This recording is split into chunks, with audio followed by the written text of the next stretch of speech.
นะโมตัสสะภะคะวะโตอะระหะโตสัมมาสัมพุทธัสสะนะโมตัสสะภะคะวะโตอะระหะโตสัมมาสัมพุทธัสสะนะโมตัสสะภะคะวะโตอะระหะโตสัมมาสัมพุทธัสสะปุญเยนะปุญญังสังสันธมานามหพลันติโอกาสนี้จะแสดงธรรมเทศนาอนุโมทนาในกุศลศรัทธาของบรรดาเจ้าภาพและก็ออกตนญาติโยมที่ได้มาร่วมเสียงสาธุการเอาบุญเอากุศลนำบรรดาเจ้าภาพในมื้อนี้เนื่องโดยว่ามื้อนี้คณะเจ้าภาพพากันเฮ็ดกองพจน์กองบวชจึงได้นิมนต์พระสงฆ์ของข้าเจ้ามาสูตรปริตะมงคลแล้วก็สดับรับฟังธรรมเทศนาตามเหตุข้องประเพณีที่พวกเฮาเคยปฏิบัติพัฒนากันมายทานก็มีความซื่นส้มมีความยินดีขอเสียงสาธุการโดยธรรมเทศนาที่จะกล่าวต่อไปนี้ว่าเป็นจริงเลยในการฟังเทศฟังธรรมนี่ก็แม่นเป็นประโยชน์หลายเวียกของพระพุทธศาสนา พระสัมมาสัมพุทธเจ้าก็ถือเอาการเทศนี่ได้เป็นเวียกแนวหน้า แต่ว่า อาตมาเองก็รู้ความเป็นจริงอยู่แล้วว่าการเทศนี่ดีเพราะว่าการเทศคือการแนะนำคำสอนกันให้รู้จักอันผิดอันถูกให้รู้จักอันใดเป็นทางสวรรค์ทางนิพพานทางนรกแต่ว่าอาตมาเทศมากก็หลายปีแล้ว หลายปีแล้วจะเทศมานี่30 ปีพอแล้วเทศเรื่อยๆเบิ่งแล้วสำรวจกวดกาเบิ่งผลงานเห็นว่าได้หน่อยเต็มที่จะว่ามีบางมือบางวันก็ขึ้นหย่อท่อ ขึ้นหย่อท่อว่าเฮ้ยที่เทศไปยังดีเทศไปได้เขาก็บ่ได้เอาหูใส่ใจฟังสันเด้เลยมาคิดเห็นอาจารย์เลี้ยนอยู่บ้านสบู่ไส้ตะกี้ในเล่าพ่อศ2507 508 509 510นี่แหละเพิ่นดังอยู่แถวนั้นแถวอำเภอเขมราช อาจารย์เลี้ยนไปตั้งสำนักวิปัสสนากรรมฐานอยู่บ้านดงน้อยอำเภอเขมราช มีลูกศิษย์ลูกหาไปปฏิบัตินำลายแหละมีคนนิยมส้มสอดเอาลูกเอาล้านไปบวชเฮียนเขียนอ่านน้ำเพิ่นบ่ได้ขาดไผก็นิยมส้มซืนฮับฮู้ว่าอาจารย์องค์นี้เป็นพระอาจารย์ที่สำคัญถึงในเมื่อก่อนในท้องถิ่นดังกล่าวเนี่ยบ่เคยมีว่าซั่นสิมาฝึกปฏิบัติธรรมกรรมฐานจังได้พากันเอาลูกเอาหลานเนี่ยไปบวชไปเฮียนน้ำเพิ่นอยู่มาวันหนึ่ง มีนักเลงโตนักเลงหัวโจกเขาเอิ้นว่าเสือนอมอนอน่ะมันไปหาปุ่นคนบ่ได้ขาดแต่ละเดือน1 2 เทื่อ3 เทื่อได้ยินแล้วบักนอปุ่นบ่นั่นบักนอปุ่นบ่นี่ อันอยู่มาละทั้งการเขาเจ้าจับได้ก็ไปใส่ขังคุก6 ปีออกมาจากคุกแล้วพ่อแม่อ้ายเอ้ยน้องก็อบรมให้ไปบวชนำอาจารย์เลี้ยนมันก็ย่อมบวชพรรษาหนึ่งพุ่นได้บวชก่อนเข้าพรรษา 4 มื้อ 5 มื้อก็พอดีเข้าพรรษา ยะทานเลี่ยนหรืออาจารย์เลี่ยนก็แม่นเอาใจใส่เป็นพิเศษแนะนำคำสอนในโอกาสเวลาไหวพระสูตรมนต์แต่ละมือเพิ่นถือเป็นกิจวัตรประจำของเพิ่นบ่ต้องเทศซะก่อนจังเลิกยามกลางเว้นก็ญาติโยมมาฟังเทศเอาเจ้าหัวนอยะคูนอไปฟังเทศหลายเลยเพิ่นเทศโดยเฉพาะเลยก็เน้นนักใส่เรื่องคุณพ่อคุณแม่คุณแผ่นดินแผ่นดอนคุณอาญาเจ้านายว่าไปเบิดเรื่องบาปเรื่องบุญเรื่องคุณเรื่องโทษเห็นว่ากูเอาจนมดใส่ในพนมดขี่ในใส่นี่ป่านนี้มันสิบ่ได้ก็กูก็สิยอมแหละเพิ่นว่าออกพรรษามาแล้ว มันละซิกไปบ่ได้พอเดือนได้ยินว่าบักนอไปพุ่นอีกแล้ว เพิ่นละมาจมอยู่อาจารย์เรียนอาตมาไปยามเพิ่นทีนึงข้าวเพิ่นความมาอยู่บ้านสมุทรไสผมเศร้าเทศเราได้เดี๋ยวนี้เพิ่นว่า ว่ายังเศร้าอาจารย์โอ้ยนายบักนอว่าซั่น เทศหมดพรรษาหนึ่งซิกออกไปพอเดือนว่าไปปุ่นอีกแล้วตั้งแต่หันมากผมเศร้าเทศเพิ่นว่า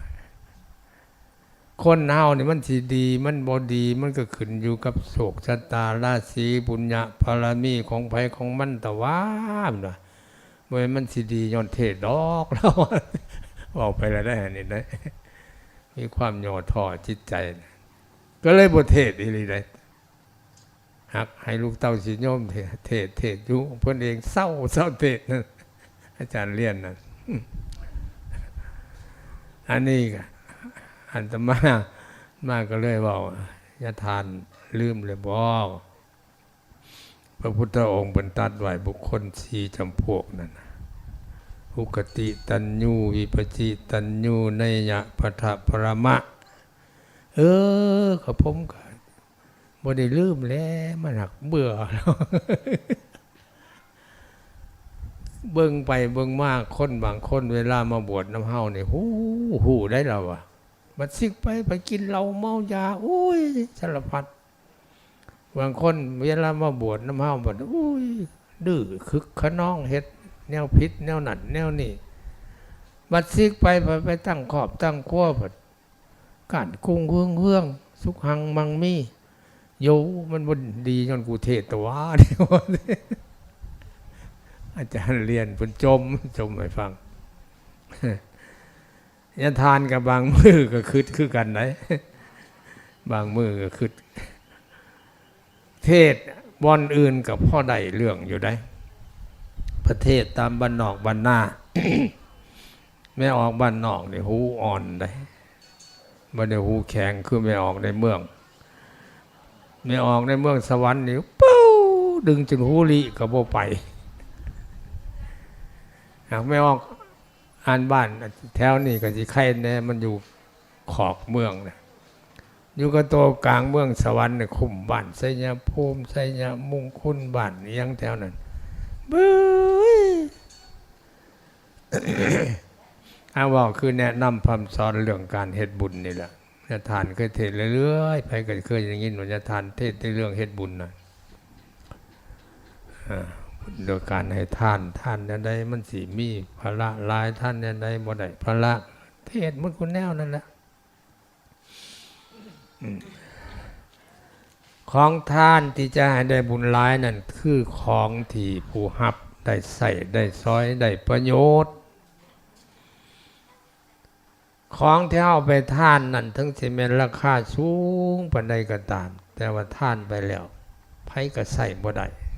ยาคู่ก็ใส่บ่ได้ไอ้จัวก็ใส่บ่ได้ พอออกไม่ออกก็ใส่บ่ได้อันนั้นบ่ได้บุญเด้อไม่ออกเด้อได้ก็ได้น้อยๆแล้วตัวมาแล้วเขาตอบญาทานได้ไม่ออกบ้านไสยภูมิญาทานบอกไปคือตัวอย่างของมื้อนี้แล้วนี่เศรษฐสัตว์พัดจำมอนมันสิมีประโยชน์หยัง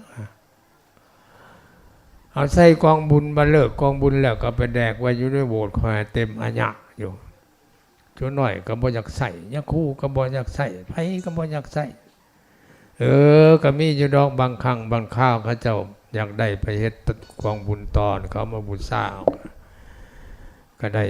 ย้อนอยู่ดอกแต่ว่าก็นานๆก็จังมีตัวบอกไปวันนี้ละอาจารย์เคยบอกเคยเทศเรื่องนี้แหละว่าเรื่องว่ามุเจ้าก็เชื่ออยู่คอยกันเชื่อแน่ว่ามุเจ้ามีความเชื่อว่าเฮ็ดบุญได้บุญเฮ็ดบุญแล้วได้บุญนั่นน่ะคอยก็เชื่อมุเจ้าอยู่ดอกแต่ว่า เฮ็ดบุญมันมีหลายอย่างเนาะให้ทานก็เฮ็ดบุญรักษาศีลก็เฮ็ดบุญสดับรับฟังธรรมเทศนาก็เฮ็ดบุญ แต่คอยเบิ่งแล้วสิ่งที่มุเจ้าสิได้บุญนำอีหลีหรอเด้อก็มีแต่อันเรื่องทานนี่แหละทานนี่ก็ให้มันเต็มกับบ่เต็มเนี่ยบางอันก็แนวบ่เป็นตามาทานก็ทานแนวบ่มีความจำเป็นก็เอามาทานคือว่าหั่นแหละคันเฮ็ดกองบุญบ่มีตะเกียงน้อยก็บ่แล้วนำลงไปซอกหาอีกบัดถามเอาไปเฮ็ดหยังตะเกียงน้อยไปใส่กองบุญนี่ใส่กองบุญแล้วมันได้ประโยชน์หยังจังแล้วเพิ่นพาใส่ก็หมดเท่านั้นความตอบเขามันบ่จำเป็นแล้วยุคนี้สมัยนี้พอออกไม่ออกตะเกียงหน่อยมันหมดยุคหมดสมัยมันแล้วเอาไปใส่ก็บ่ได้ใส่บ่ได้ซอยบ่ใส่ก็ได้ไปเมื่อแล้วยังบ่เศร้ายังไล่ลงมาหาเอาอีก มันเครื่องกองบุญได้ว่าซั่นโอ้ยตัวพันที่แล้วตัวเว้าน้ำคนอันนี้คันสิว่าคนโง่ก็คือว่าดูถูกเอาคนเดียวก็ดอกว่าน้ำคนบ่ได้เฮียนซะ เว้าไปซั่นให้ปะนำแน่เด้อแนวมันบ่มีความจำเป็นสมัยพ่อสมัยแม่ปู่ย่าตาทวดแต่เฮานั่น เทียนก็มีความจำเป็นกระบองก็มีความจำเป็นตะเกียงน้อยก็มีความจำเป็นพอสมัยนั้นบ่มีไฟฟ้าบ่มีตะเกียงพายุมั่งส่งบ่มีหมอแบกหมอบักก็ใต้กระบองใต้เทียนเฮ็ดกองบุญก็หาเพิงใส่ให้มันละลายจะทานยาคู่ตะกี้ก็สลัดได้สลัดตัวเอาเพิงมาสีเทียนไต่เฮ็ดเขียนหนังสือฉลองพระสัตว์เพิงขึ้นเท่านั้นกลับเท่านี้กลับไม่ออกอยากได้หลายกลับพากันเฮ็ดได้ประโยชน์ย้อนแต่มาว่าตัวนี้นี่บ่บาปดอกตัวให้เขาเฮ็ดเนี่ยเป็นประโยชน์ บ่บาปตัวกับตัวแนวให้เขาได้ประโยชน์ได้บุญได้บุญเพราะว่าท่านไปแล้วมันได้ประโยชน์ท่านกระบองก็ได้ประโยชน์ตะกี้กันที่เบิ่งความเฉลียวฉลาดของคนโบราณกับคนเฮาสมัยนี้ คนตะกี้เฮาอย่ามักอยากเว้าดูถูกเต่าล้านปีบ่รู้ว่าอีหยังต่าง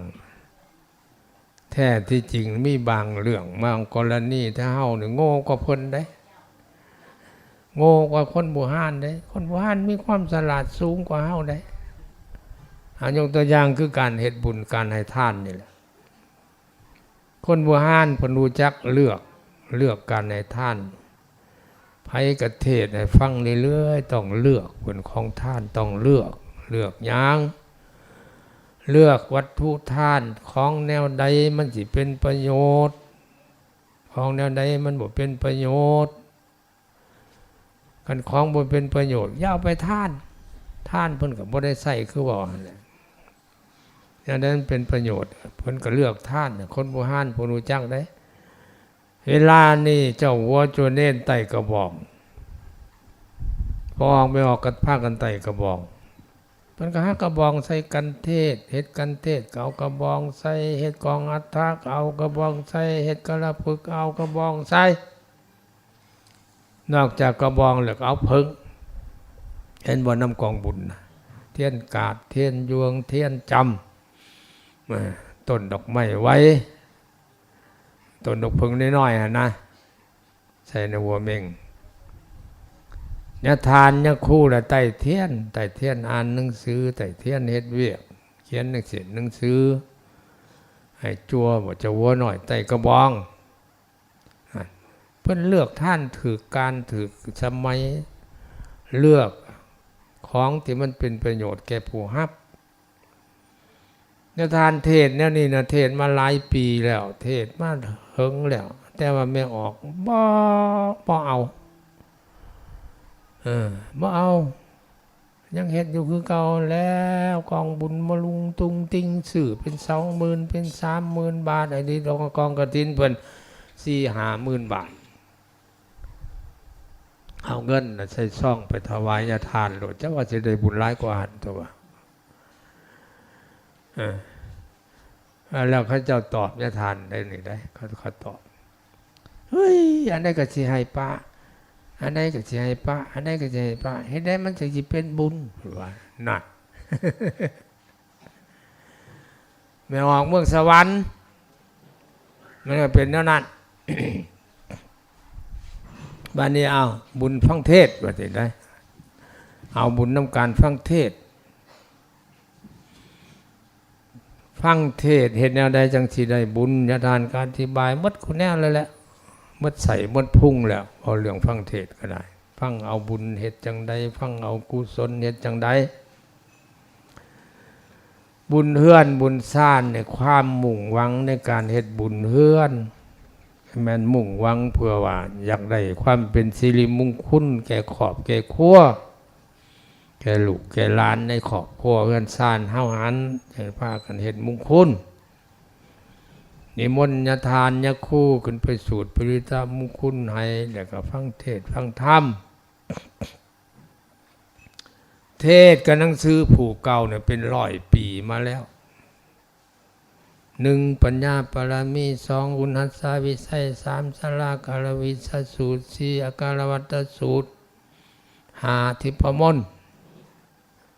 เดี๋ยวนี้ก็ป้าไปนำได้แล้วอาการวัตสูตรมันยาวหลาย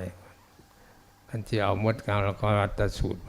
คือจีแมนยันมันเปลืองกันเดี๋ยวตัดออกแน่หน่อยนึงท่านออกกันนึงเดี๋ยวนี้ได้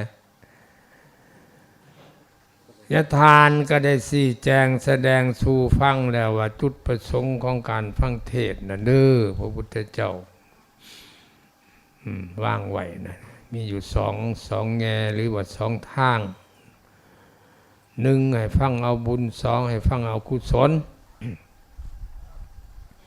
ฟังเอาบุญนั้นบ่ยากสิเข้าใจบ่เข้าใจขอให้มีความสงบมีความเคารพเวลาเพิ่นเทศน์น่ะอย่าปากอย่าเว้าอย่าคุยอย่าจากันให้ตั้งหูใส่เอาใจใส่เข้าใจบ่เข้าใจก็อย่าให้มีความเคารพยกวัตถุนิทานพระลัมปรามาปุกระดมนำใจยกตัวอย่างว่าเจียมันฟังยาคู่สูตรมนต์ของมือมันบ่จักออกภาษาคนแต่มันมีความซื่นใจมีความดีใจตั้งอกตั้งใจฟังมันตายไปมันยังได้เป็นเทพบุตรสินะฟังเอาบุญให้มีความเคารพในผู้เทศมีความเคารพในศีลในธรรมที่เพิ่นเทศแล้วก็ได้แล้วบุญนะถึงแม้ว่าเฮาสิบ่เข้าอกเข้าใจในเนื้อหาสาระธรรมที่เพิ่นเอามาแสดงสู่ฟังหันแต่ว่ามันก็เป็นอุปนิสัยอันหนึ่งเป็นการสั่งสมบารมีให้เกิดขึ้นในจิตในใจเฮาก็เป็นบุญยอดบัดนี้มาฟังเอากุศลฟังกุศลนี่ฟังให้มันได้เนื้อหาสาระที่เพิ่นเทศนั้นมันจังได้ความจริงแล้วกุศลเป็นต้นต่อของการเฮ็ดบุญเด้อกุศลนั่นแปลว่าความฉลาด พิ่นเขียนเป็นภาษาบาลีกุสโลอันว่าความสลาดว่าซั่นเด้คันมีความสลาดแล้วเฮาก็มีความกล้าหาญบ่สะทกบ่สะท้านบ่ย้านบ่กลัวว่ามันสิผิดมันสิพลาดเฮ็ดบุญมันก็ถูกเดี๋ยวนี้คนลาวเฮาเฮ็ดบุญมันบ่ถูกมันบ่ถูกหลายฝ่าหลายปีมาแล้วก็ย้อนหยังย้อนบ่มีกุศลเป็นหยังจังบ่มีกุศลเพราะบ่สนใจอยากฟังบ่สนใจอยากฟังเพิ่นเทศน์อันใดก็เลยบ่ได้กุศลกันบ่ได้กุศลเลยเฮ็ดบุญมันก็บ่ถูกคือผู้มือนี่แหละเฮ็ดบุญแหละมีแต่กินเหล้าเมายาอิเลเกนั่งลินการพนอกการพนันลินเบี้ยเจี้ยไผ่คาราบุญเฮือนเพิ่นก็เตรียมไว้แล้วนะถามข่าวสู้ได้จักซุ่มเด้อฮะไผ่ได้จักซุ่มเลยสู้นะไปสั่นได้นะนั่นแหละมันจะว่ามันบ่มีความสลาดเฮ็ดบุญมันก็ผิดก็พลาดนั่นนี่แหละนี่ถึงแม้นว่าสิมีครูบาอาจารย์มาชี้แจงแถลงให้ฟังอย่างจะแจ้งคือดังพวกอาตมาพากันเทศน์นี่แหละอาตมาก็เทศน์อาจารย์สมบูรณ์ก็เทศน์อาจารย์นำลงก็เทศน์หลายอาจารย์เทศน์เรื่องบุญศีลกินทานแต่ว่าบ่ได้ผลได้ก็ได้น้อยหลายบ้านหลายเฮือนเฮ็ดบุญมีแต่เพ่งใส่การมวนกันซืนกันลินกินเกากินเหล้าเมายาไปซั่นแหละเพ่งไปแต่นั้นเป็นหยังจังพากันเฮ็ดย้อนมันบ่มีกุศลคือบ่มีความรู้บ่มีความเฉลียวฉลาดในเรื่องศีลเรื่องธรรมในเรื่องนำทำบุญน่ะมันบ่เข้าใจก็เข้าใจแบบบุญนอกพุทธศาสนาแหละบุญนอกพุทธศาสนาน่ะคือบุญมวลมันเข้าใจแล้วอันนั้น อันนี้ มันกับผิดกฎเกณฑ์ของการดำรงชีวิต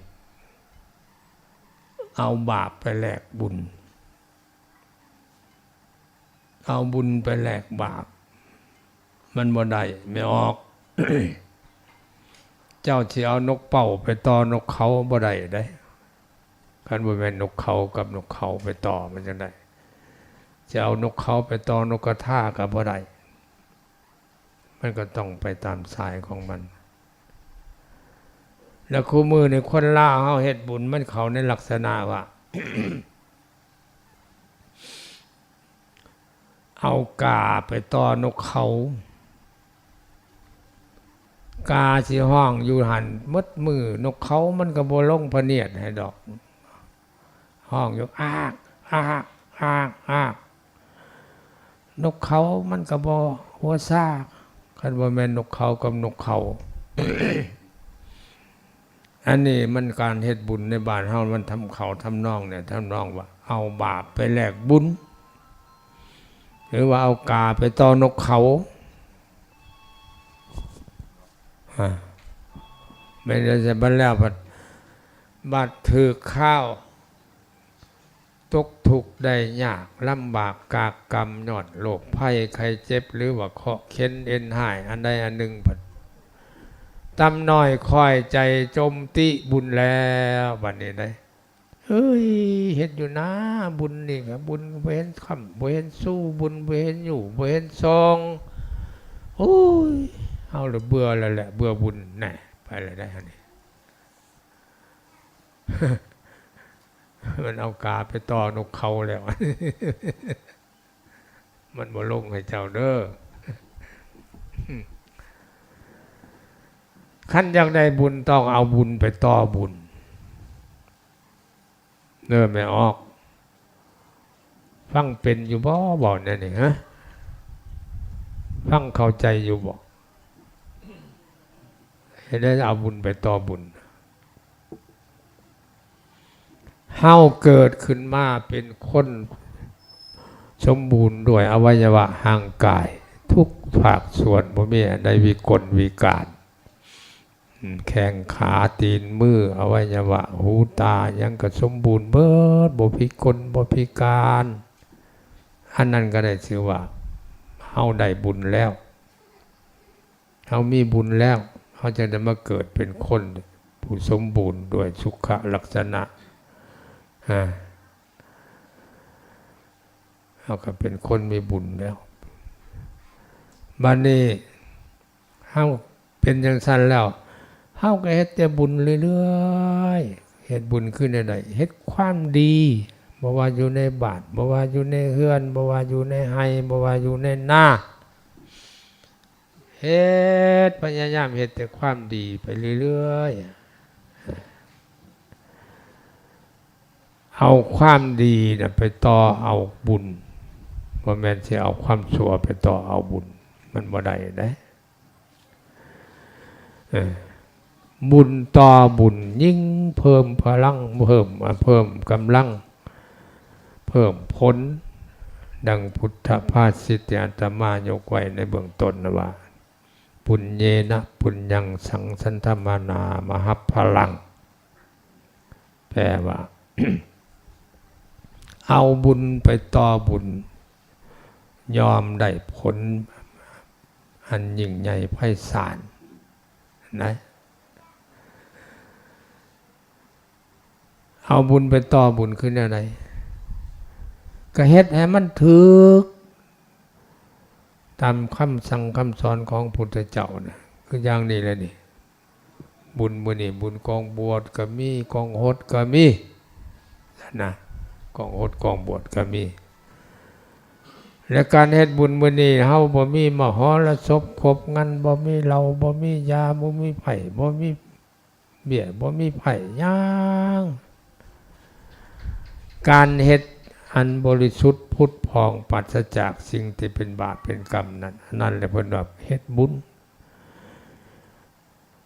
มันก็ยิ่งสิเพิ่มผลเพิ่มกำลังทั้งเป็นบุญขึ้นเรื่อยๆไปซะได้เพิ่นจะว่าเอาบุญต่อบุญยอมได้ผลอันใหญ่ๆ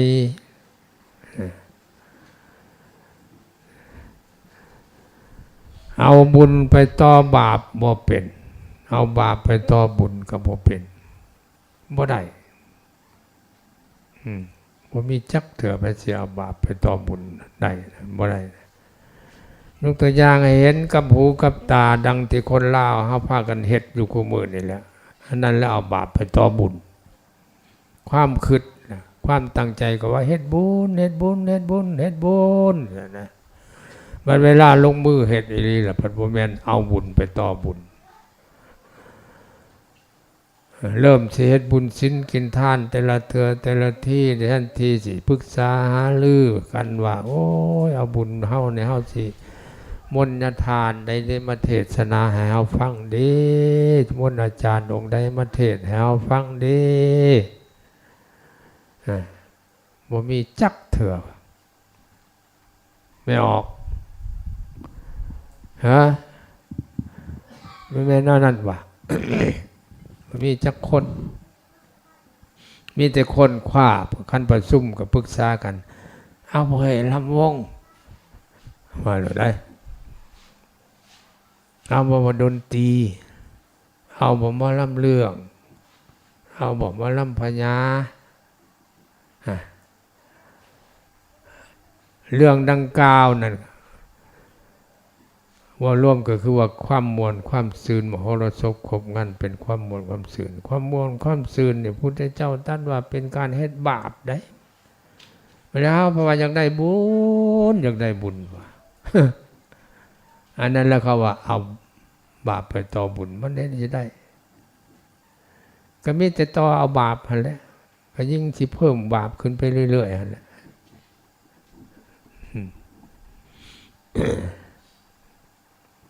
บัดเวลาขับขันมาถือเจ็บถือไข่บ่ถือเคาะถือเข็นบัดห้องหาบุญห้องมาหามันก็บ่มาไกลแล้ว สาธุบุญเอ้ยใส่ลูกใส่หลานในทอนว่าสันเด้ ก็แม่นบุญมันปากเป็นคือคนมันสิว่ากูสิซอยหัวชูไปสั่งเวลาชูเฮ็ดบุญชูบ่ได้เอิ้นหากูเอากูไปเชื่องไว้เบื้องหลังหมด มันสิเว้าเป็นแนวนั้นได้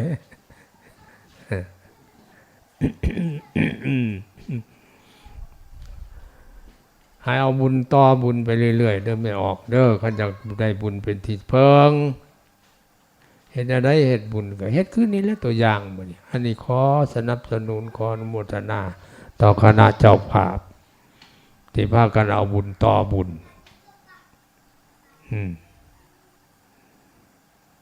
อย่าเฮ็ดเอาบาปต่อเอาบุญมันบ่ได้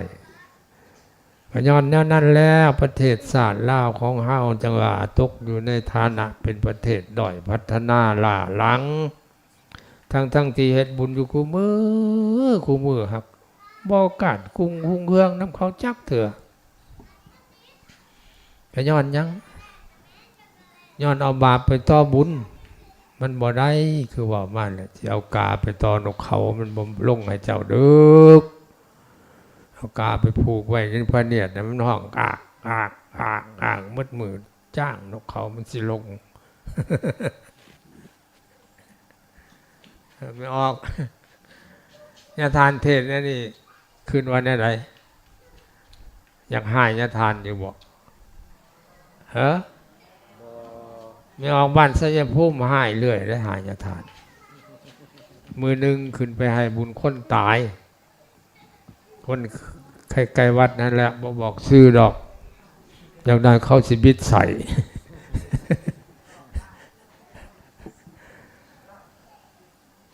อันไขประตูวงเยี่ยมทางปางอยู่ทางเบื้องหนึ่งกับประตูออกไปเลื่อนขั้วยาทานก็ไป นั่งสูตรนั่งเทศอยู่หันพินนาไปทางพุ่นอยู่ทั้งห้องเยี่ยมก็มีโต๊ะหนึ่งโต๊ะลินไผ่อยู่ทางออกไปเลื่อนขั้วกับโต๊ะหนึ่งลินไผ่กันอยู่ปักแป๊กอยู่ญาทานก็เลยว่าเทศเสียดไปนี่แล้วบ่ได้ต่ำแห้งดอกเทศเพราะมันเสียดเอาบ้านแล้วไปจมญาทานติญาทานหายญาทานลินก็จักสิพิษเพิ่นไปสั่งปานเฮาเงินในธงเพิ่นไปลินเพิ่นปุ้ยแต่แม่นไม่ออกบ้านสยามภูมิตัวเอาเตือนให้มันดิบมันดีเพราะว่าหายให้เอาสักมีบางคนนอนว่าคนได้จะทานไปได้ยินมันจะใส่มันนักมีอะไรคนหูแก้วตาทิพย์ ไม่ได้ยินนะผู้มาบอกให้ฟังผู้เขาวังดีต่อเฮาเขาก็มาบอกให้ฟังเท่านั้นแม่ออกว่าบ่อยากไปหาพอทานไม่ออกชุมนี้ได้ไม่ออกหอมวัดนี่สั่งพอทานเทศใส่ว่าซั่นโบตัวถึงปานนั้นเด้ถึงปานนั้นเลยบอกไม่ออกชุมนี้เด้สิบ่ไปหาข่อยจักเทื่อบ่เทศใส่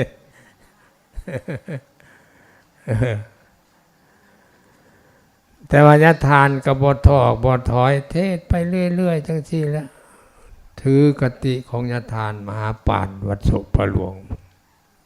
กติของญาทานปานเพิ่นว่านั่นนี่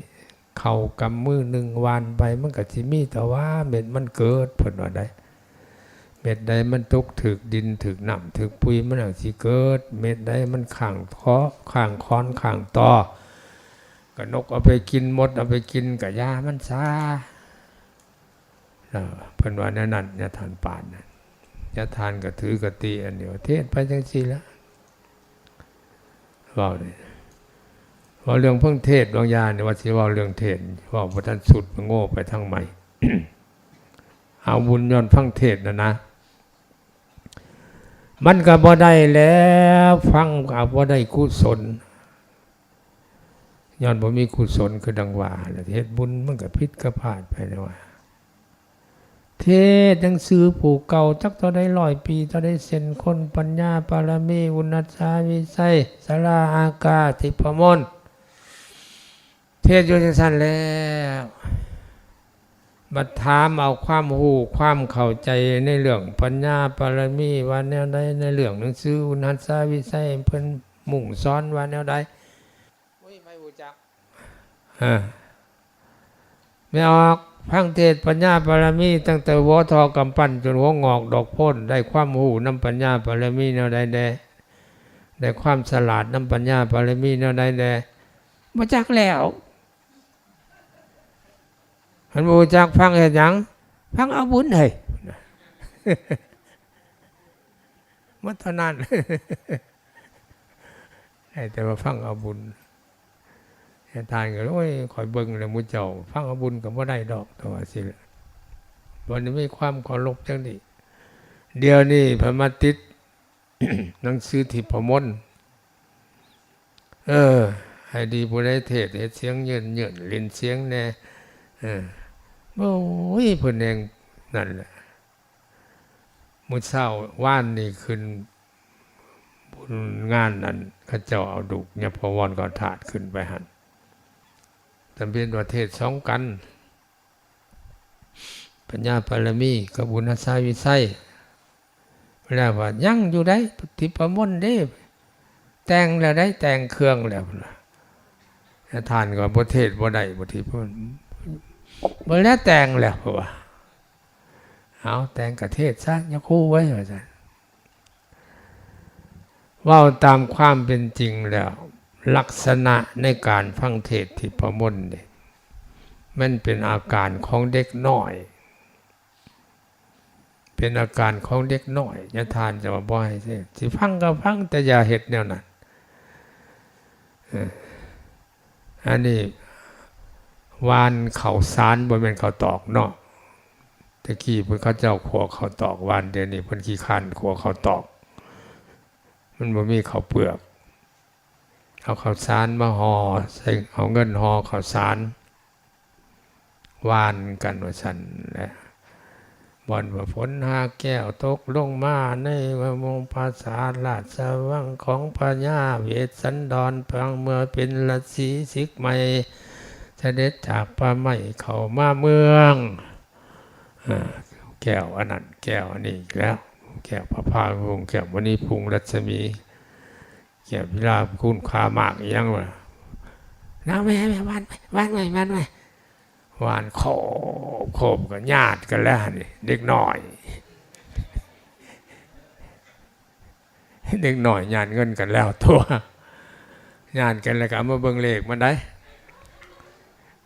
เบิ่งเลขเอาไปซื้อ15หมด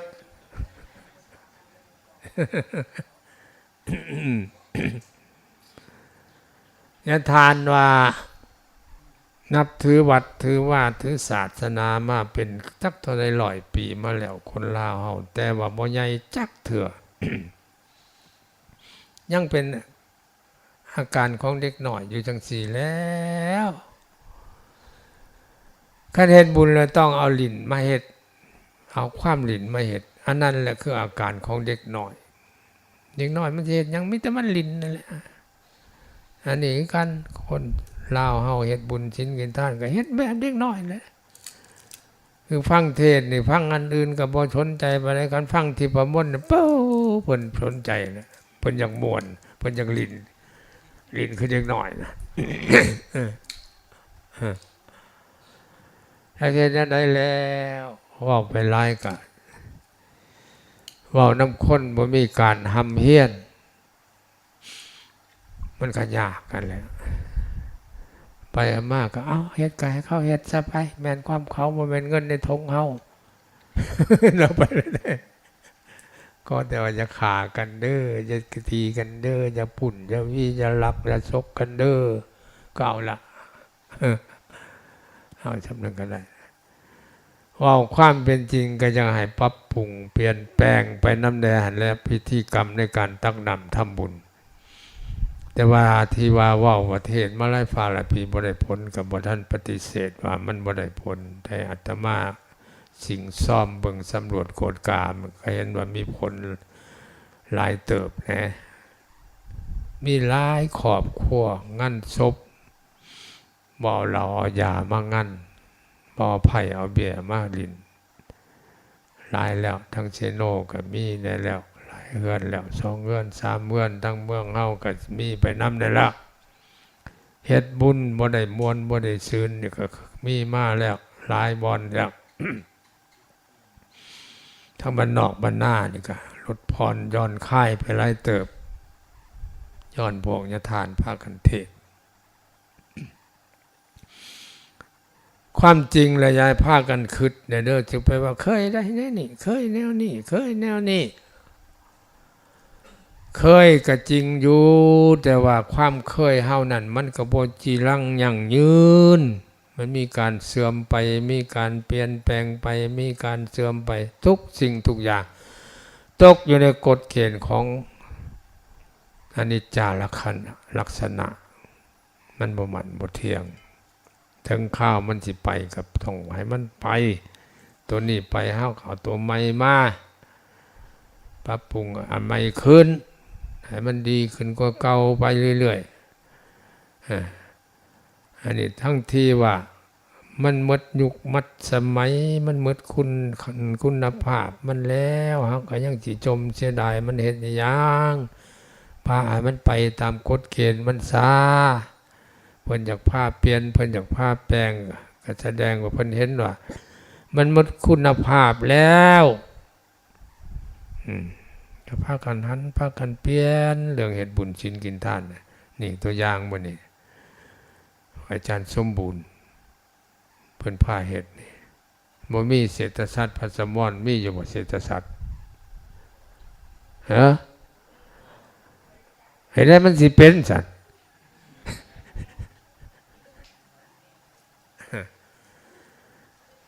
การที่จะว่างหีดว่างคล้องหรือว่าสินำผ้าเฮ็ดคุณงามความดีก็ตามเฮ็ดยังก็ตามเฮ็ดให้มันเป็นมัชฌิมาปฏิปทาเฮ็ดอะไรมัชฌิมาปฏิปทาให้มันเดินตามทางสายกลางเดินตามทางสายกลางของซุ่มซ่น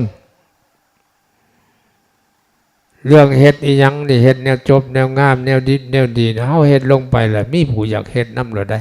มีผู้อยากเอาตัวอย่างโลดแต่ว่าคิดอยากเฮ็ดอยู่ห่างเฮ็ดบ่ได้ถ้าเฮาให้มันเข่งโพดเฮ็ดบุญคู่มือนี่ได้มันเข่งโพดเลยเป็นการตัดฮ้อนคนกระดุกทุกข์ยากไว้สามารถเฮ็ดได้เข่งได้แล้วจะมันเข่งโพดโยซื้อกองบุญราคาเป็น 40,000-50,000 บาทของกองบุญก็อันนึงก็เป็น 2,000 บาท 3,000 บาทเศรษฐศาสตร์เท่าใดคู่มือเข้าขายกันอันใหญ่ๆนะ9สั้นมี7สั้นมี5สั้นมีคันบางเบงก็เฮ็ดใหญ่ขึ้นได้เดือนนี้ได้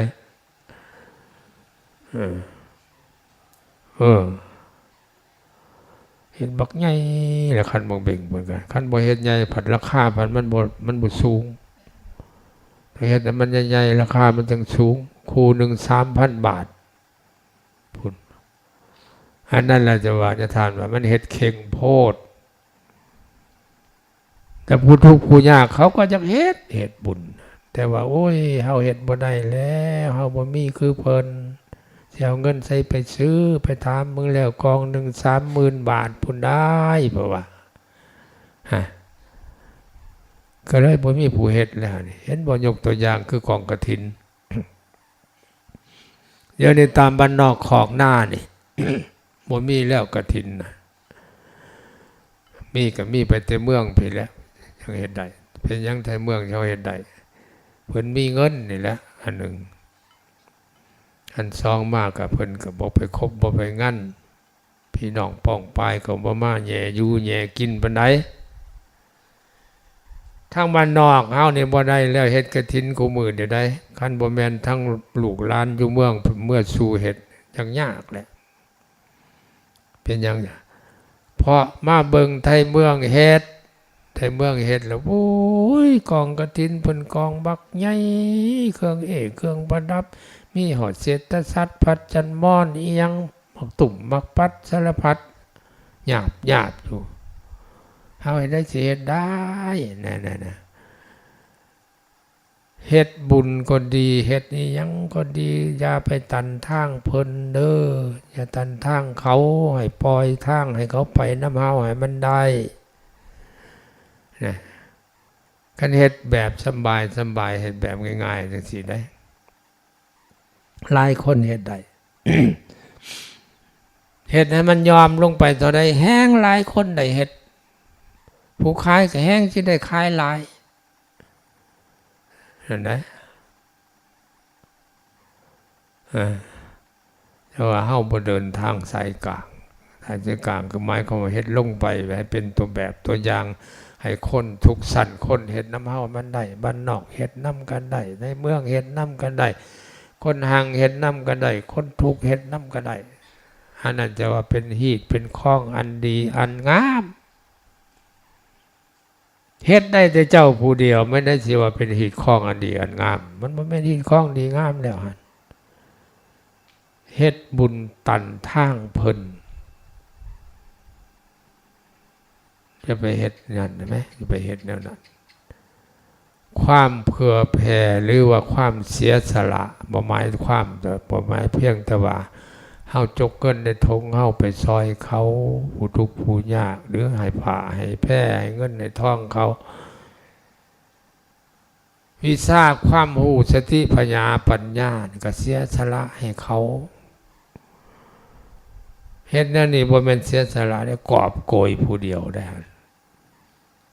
กูมีกูจะเห็นได้ก็สิผิดหัวกูหยังเปล่าวะนั่นบ่มีความเสียสละแล้วเสียสละสติปัญญาเสียสละพิธีกรรมพิธีการอันมันจะเพื่อแผ่ต่อสังคมมันจะว่าเป็นคนบุญอันนั้นเด้อเฮ็ดบุญเพื่ออวดทรัพย์อวดหั่งอวดมีอวดอิทธิพลอวดอำนาจวาสนาอันนั้นบ่แม่นคนบุญคนบาปเฮ็ดบุญอันนั้นเข้าใจบ่ไม่ออกฟังเทศฟังเป็นอยู่บ่ฮะทานเทศไปนี่ฟังเป็นอยู่บ่